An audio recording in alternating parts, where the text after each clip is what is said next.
Assalamualaikum warahmatullahi wabarakatuh.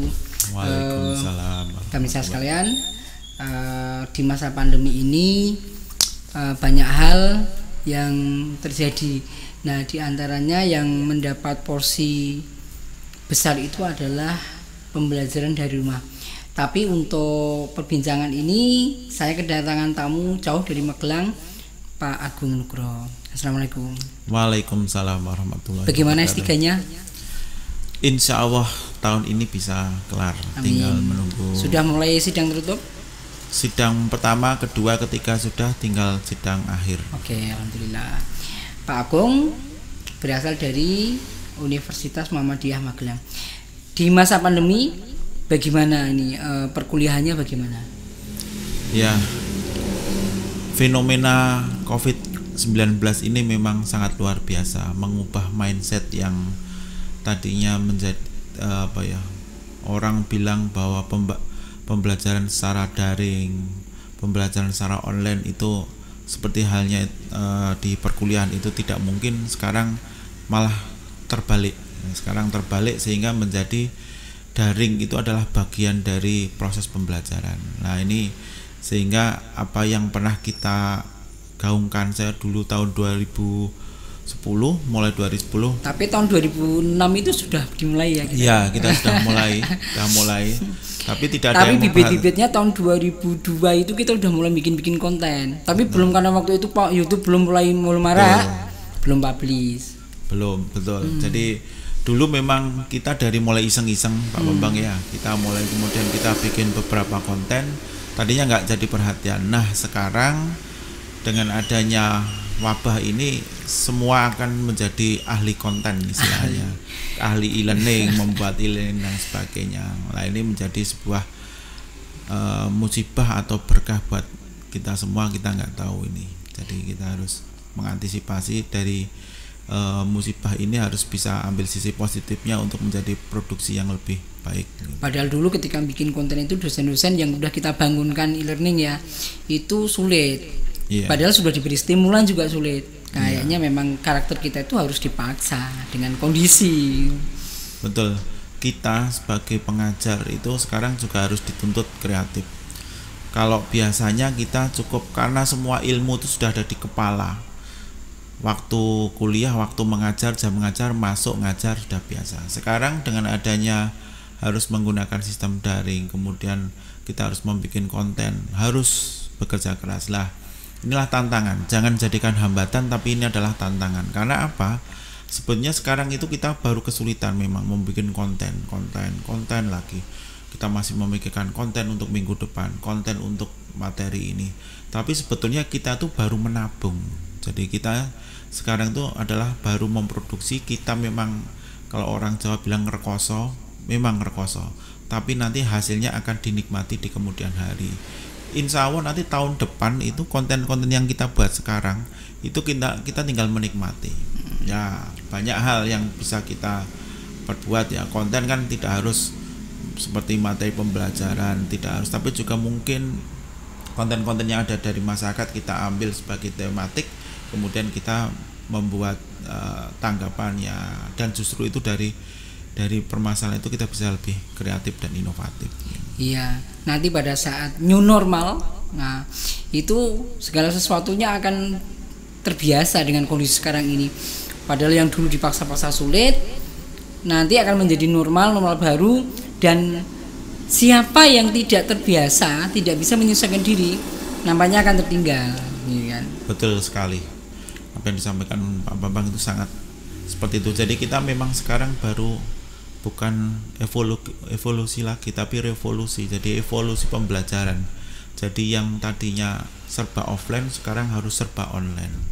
Dan ini memang kita sedikit dipaksakan, tapi ini adalah hikmahnya seperti itu. Siapa yang tidak berubah, ya nanti akan kalah. Artinya sebenarnya kita di saat seperti ini mengeluh itu tidak ada gunanya. Tidak ada gunanya. Yang ada Tuhan itu sebenarnya bukan ada musibah, tetapi bagaimana Tuhan itu sedang membagi rezeki, membagi ilmu, dan semuanya sebenarnya. Betul sekali. Nah, bagaimana kita menyikapinya sekarang, makanya jangan itu jadikan sebuah hambatan. Sekali lagi, jangan jadikan hambatan, tapi ini adalah tantangan yang harus kita carikan solusinya. Jangan malah mengeluh dan menyalahkan kondisi. Karena kita juga tidak tahu apakah pandemi ini akan selesai tahun ini, tahun depan, mungkin 5 tahun akan datang. Kalau kita mengeluh, ya kita akan jadi orang yang kalah. Kalau mahasiswa pasti, tapi yang aneh itu fenomenanya begini. Kalau mereka itu lagi main game, main YouTubean dulu, itu kan kuota nggak habis-habis nih. Tapi sekarang kok ngeluh, kuotanya katanya habis. Lah itu, kita memang heran ya.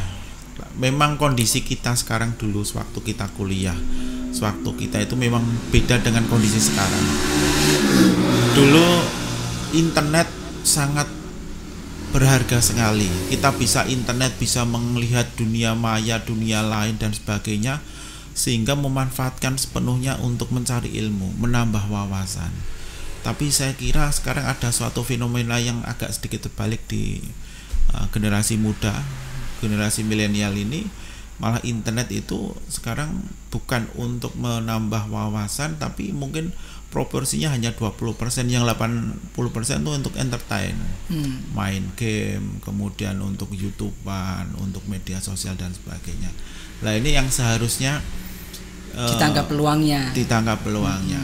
Nah ini saya punya pesan penting buat generasi muda.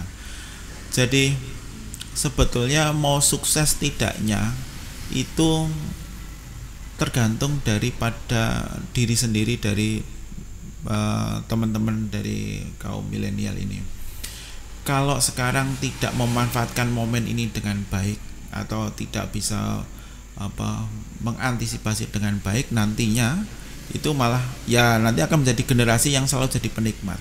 Nah ini sekarang adalah harus menjadi generasi yang bisa memproduksi atau yang kreatif atau inovatif. Mau jadi follower atau menjadi trendsetter atau leader. Kalau sekarang kita cenderung menjalani apa adanya saja, jalani aja lah. Ya sudah, besok akan jadi follower aja. Betul. Ya. Tidak ada resikonya memang. Ya. Tetapi kita tidak akan pernah bisa menjadi orang yang di depan, jadi leader gitu ya. Ya. Kuncinya satu sebetulnya sekarang, yaitu kalau bisa ini saran saya, karena saya juga melakukan, membuat portofolio. Portofolio itu sangat penting. Portofolio tidak harus kalau kita nanti nunggu dari lulus, yang anak-anak kuliah nih, walaupun atau anak SMP, SMA, tidak harus nanti kalau sudah selesai pendidikannya baru membuat karya. Enggak, karya itu bisa dibuat sekarang. Nah, bentuk karya apa terserah, whatever. Terserah. Sesuai dengan hobi, oke. Sesuai dengan yang baru viral sekarang tentang kuliner, tentang bismania, tentang itu yang baru marak metal detektor Indonesia dan sebagainya, banyak sekali. Mau guyon maton, monggo semuanya. Tapi lah dimulai dari sekarang. Karena apa? Dengan memulainya itu proses trial and error baru berjalan. Jadi kita sudah mencoba, ternyata konten seperti ini, karya seperti ini bisa diterima masyarakat. Ternyata konten seperti ini tidak bisa. Nah, dari situlah berpengalaman. Tapi kalau kita besok, ya kita nggak tahu, dengan adanya pandemi harus semua online, sehingga akhirnya harus semua online dan artinya harus berbasis digital, baru istilahnya orang Jawa ya kedandapan. Dan kita akan ketinggalan. Nah itu. Artinya memang kita harus mulai dari sekarang dan ditulis. Betul. Dan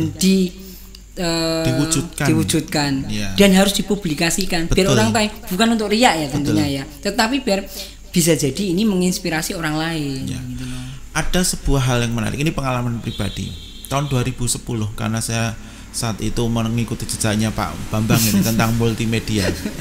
Saya masuk pertama kali di sebuah perguruan tinggi di Magelang, tepatnya di Universitas Muhammadiyah Magelang tahun 2010. Itu kebetulan dari Muhammadiyah itu ada fatwa haram rokok. Nah, kemudian saya berpikir, saya andilnya apa? Saya orang informatika, saya orang multimedia, tapi ini ada tugas untuk sosialisasi tentang fatwa haram rokok. Kemudian saya membuatkan konten kami dokumenter sederhana sebetulnya Pak Bambang, tentang kehidupan petani, dilema tentang petani. Kebetulan riset kami di Temanggung. Tapi dengan konten itu setelah di YouTube kan kemudian ditambah hanya satu, yaitu ada translate bahasa Inggrisnya, subtitlenya bahasa Inggris.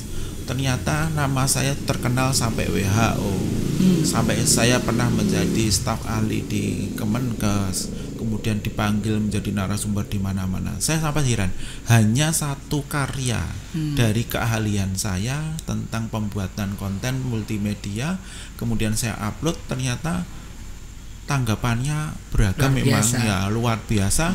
Bahkan saya dianggap ahli sebetulnya, padahal saya orang berbasis IT. Nah ini satu. Coba kalau waktu itu banyak ya. Nah seperti itu, sehingga saya publikasi memang kita harus, ya kita perlulah eksistensi tentang bukan hanya menyalurkan hobi, tapi ada suatu konten yang menarik saat itu, kemudian kita upload, kemudian kita buat kontennya, kemudian kita luncurkan. Nah kebetulan momennya pas. Nah teman-teman saya kira bisa untuk melakukan hal-hal semacam itu. Dan ada lagi satu pengalaman dari mahasiswa kami itu juga seperti itu. Sewaktu kuliah, nah ini contoh aja, ini contoh dan ini contoh nyata. Sewaktu kuliah, apapun kuliahnya, kebetulan mahasiswa saya, karena saya di dosen IT di teknik informatika, setiap kali ada tugas, baik itu hanya masalah tugas multimedia, tugas pemrograman jaringan, selalu dibuatkan konten. Selalu, contoh multimedia, kita hanya membuat semacam animasi 2 dimensi. Dia membuat bukan hanya saya bisa ilmunya menggunakan tool Corel Draw, Photoshop dan sebagainya, tapi dia selesaikan, kemudian dia bikinkan kontennya, kemudian diunggah di YouTube. Kemudian ada mata kuliah pemrograman, diajari tentang pemrograman, bahasa pemrograman, dia juga sempurnakan, bukan hanya saya bisa, tetapi dia juga membuat satu program walaupun sederhana, kemudian dia simpan sebagai portofolio, bahkan ada yang di YouTube kan. Dia diberi materi tentang jaringan, praktek jaringan, dia biar bukan hanya saya bisa membuat sebuah koneksi jaringan, enggak, tapi dia rekam buat portofolionya. Ternyata setelah di YouTube tuh banyak dia membuat channelnya. Di lamaran, sewaktu dia mau masuk kerja, di lamaran itu dia menyantumkan dia punya channel.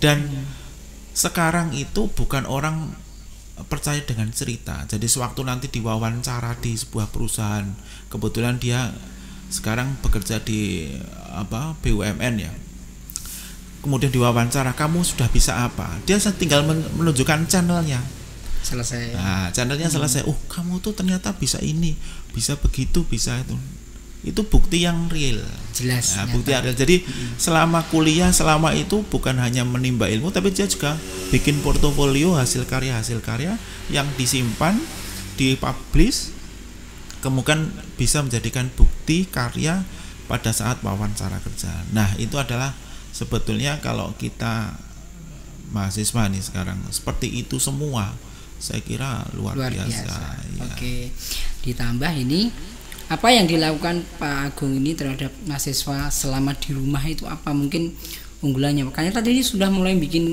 inkubasi bisnis ya. Ya, teman-teman ini banyak sekali yang karena memang kondisi ya, apalagi kalau sudah hubungannya dengan masalah pendanaan, masa sulit dan sebagainya.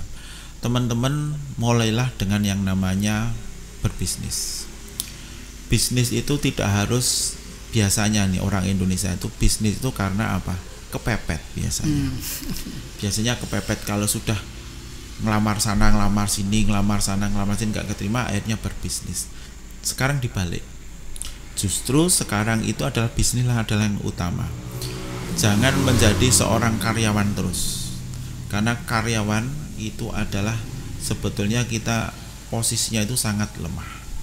Mau bagus apapun menjadi seorang karyawan, katakanlah menjadi manajer di sebuah perusahaan, tapi apabila contoh nih masa seperti ini, saya punya teman punya biro perjalanan, jadi manajer di sebuah biro perjalanan, oke, maju gitu ya, tapi begitu perjalanan transportasi dihentikan, ya akhirnya tutup juga. Nah, akhirnya mulai berpikir bisnis apa ya. Nah, ini teman-teman mulailah berpikir dari sekarang. Kalau kenapa harus sekarang? Karena apa? Pengalaman itu tidak bisa instan. Jadi kita harus mempunyai sebuah pengalaman yang memang real. Jadi kalau kita mau berdagang, ya kita berdagang sekarang sedikit, untung sedikit. Oh, kalau saya ngambil untung besar, efeknya apa? Kalau saya sedikit, efeknya apa? Nah, itu namanya pengalaman. Nah, namanya usaha tidak harus pakai modal. Bisa dari hobi. Contoh nih, saya nggak contoh dari saya. Saya hobinya badminton. Dan seminggu itu bisa sampai 3-4 kali badminton.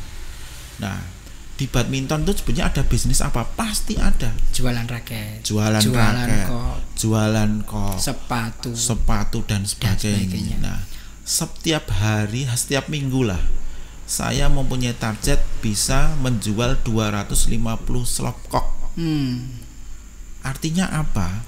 Memang saya mungkin hari Senin saya ikut latihan di grup A, hari Rebo di grup B dan sebagainya. Itu bukan untuk karena saya kepingin badminton, enggak. Saya suka badminton, tapi sebenarnya ini memperluas jaringan pemasaran.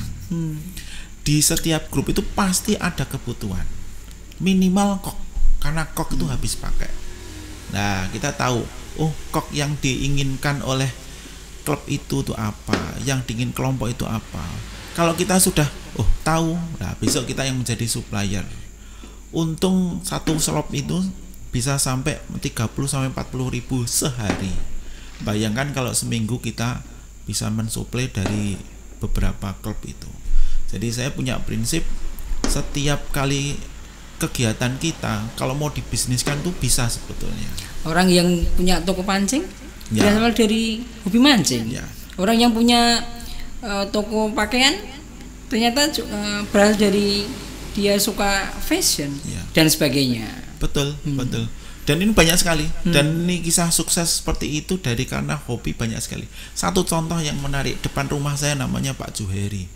Sukanya mancing dan setiap hari mancing. Tapi apakah dia hanya mancing yang orang bilang membuang-buang waktu? Tidak. Kenapa? Setelah kita ngobrol, kemudian Pak, apakah ada yang bisa bisniskan dari pancing? Ada. Apa itu? Kalau memang suka mancing, tentu butuh yang namanya pelet. Kalau orang bilang untuk pancing atau pakan. Saya kemudian ngobrol dengan Pak Juheri, namanya Pak Juheri. Pak, bagaimana cara membuat formulasi pakan atau pelet atau umpan biar ikan selalu bisa makan? Betul, Pak. Walaupun dia tidak punya pendidikan yang tinggi, dia hanya lulusan SMA, tapi dia riset membuat umpan makanan tuh yang bisa membuat menarik makan ikan tuh datang. Betul. Setelah dia melakukan riset, ada mencampur, kalau pakai bebek bagaimana, dikasih keju, dikasih susu dan sebagainya sampai riset, akhirnya dia bisa menemukan sebuah formulasi. Dan sekarang formulasi itu dibutuhkan oleh orang-orang yang hobi mancing, bahkan lomba mancing. Yang mau lomba mancing, katakanlah di wilayah Karanganyar mau ada lomba mancing, sehari sebelumnya itu pada order, Pak, saya tolong dibuatkan. Nah, dia tinggal mau yang dipancing apa, tombro, lele atau apa, dia membuat beda-beda. Nah, itu sehingga ahlinya sekarang menjadi orang yang terkenal membuat umpan cacing. Yang tadinya dia membuat yang sederhana harga 25.000, sekarang karena ini berlomba untuk lomba mancing dijual 600.000 pun laku. Nah, itu dari hobi. Jangan hanya sekedar hobi membuang-buang waktu, tapi ada sesuatu yang bisa dibisniskan. Oke, tentunya masih banyak lagi. Waktunya sebenarnya masih banyak, ini masih cukup. Cuman sekali lagi, teman-teman, saudara sekalian, siapapun Anda, jangan pernah berkecil hati, jangan pernah minder, karena kita masih bisa bergerak, bisa berusaha apapun sebenarnya. Yang penting adalah kita tekuni. Tadi sudah banyak contoh yang dikemukakan, dan itu semua berawal dari hobi dan ketekunan, gitu ya. Betul. Saya kira cukup, mudah-mudahan bermanfaat. Sampai ketemu lain waktu. Assalamualaikum warahmatullahi wabarakatuh. Waalaikumsalam warahmatullahi. Salam sukses. Salam sukses.